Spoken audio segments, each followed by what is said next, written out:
আসসালামু আলাইকুম সবাই কেমন আছেন? আমি আলহামদুলিল্লাহ ভালো আছি। আজকে আপনাদের সাথে শেয়ার করব কিভাবে খুব সহজেই চিকেন বিরিয়ানি বানিয়ে নেওয়া যায়। প্রথমে গরম মশলা, পেঁয়াজ বেরেস্তা করে নিয়ে পোলাও চাল দিয়ে ভেজে নিয়ে পোলাও রান্না করে নিব।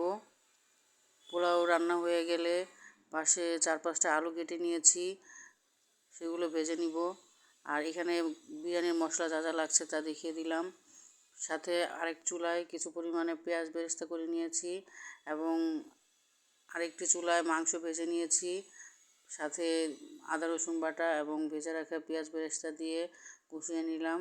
তারপর যে মশলাগুলো আপনাদের দেখিয়েছিলাম সেগুলো ব্লেন্ড করে নিয়েছি এবং ভেজে রাখা আলু এবং মশলা একসাথে দিয়ে 15 মিনিট কষিয়ে রান্না করেছি।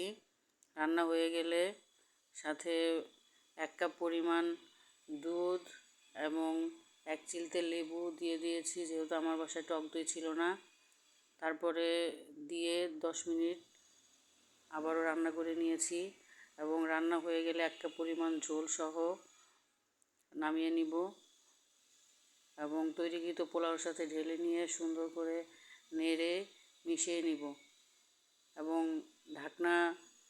ঢাকনার ছিদ্র বন্ধ করে দিয়ে 15 মিনিট দম দিয়ে রান্না করব এবং তারপর কিছুটা ঘি ছড়িয়ে দিয়ে আবার নেড়ে নিব এবং তারপরে নামিয়ে নিব।